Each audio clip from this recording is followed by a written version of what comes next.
আজকে বিকালের মধ্যে যদি সমাধান না করছি তোর বেডরুমে যা তোর বউ বাচ্চাকে গুলি করবো মাথা রংপুরে সিগন্যাল অপারেটর কেবল ওয়ানের অফিসে হামলা ও হত্যার হুমকির মামলায় রংপুর জেলা তাঁতি দলের সাধারণ সম্পাদক মুরাদ কায়সার মিঠুন এবং জেলা যুব দলের সহ সম্পাদক তামজিদুর রশিদ গালিফকে গ্রেপ্তার করেছে আইন শৃঙ্খলা বাহিনী। সোমবার রাতে নগরীর কাসনার নিজ বাড়ি থেকে র্যাব 13 এর একটি অভিযানে গ্রেপ্তার হন গালিফ। অন্যদিকে মহানগর গোয়েন্দা পুলিশের একটি দল নগরীর নূরপুর থেকে গ্রেপ্তার করে মিঠুনকে। পরে তাদের মহানগর কোতোয়ালি থানায় হস্তান্তর করা হয়।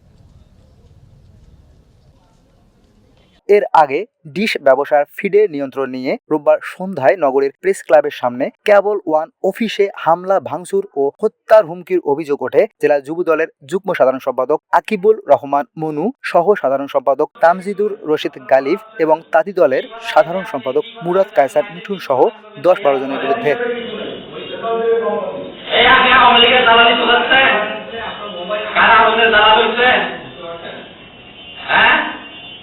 আপনি কারা হলে দালাল হইছেন বেটা তো বেডরুমে যায় গুলি করি এক বউ বাচ্চা সহ মাথা আজকের মধ্যে সমাধান তৈরি না করছি।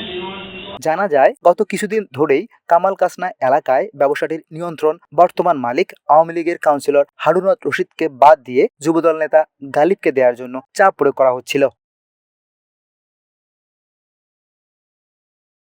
এরই ধারাবাহিকতায় 23 ফেব্রুয়ারি ওই এলাকার ডিশ লাইন কেটে দেওয়া হয়। এর প্রেক্ষিতে হারুনের স্ত্রী 28 ফেব্রুয়ারি সংবাদ সম্মেলন করে বিচার দাবি করেন।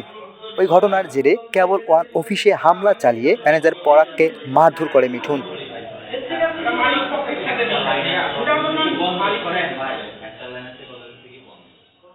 এরপর গালিবকে ফিডের দায়িত্ব দেয়া না হলে প্রতিষ্ঠানটির জিএম কাফিকে সপরিবারে হত্যার হুমকি দেওয়া হয়। এই ঘটনার একটি সিসিটিভি ফুটেজ ভাইরাল হয় সামাজিক যোগাযোগ মাধ্যমে।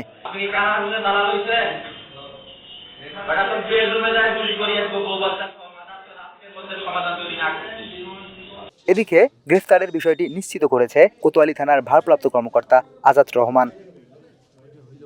এই সংক্রান্তে আমাদের থানায় দুটো মামলা হয়েছে, মামলা নম্বর 1 এবং মামলা নম্বর 2। ধারা একই রকম 143, 448, 323, 427, 506, 114 পেনাল কোড।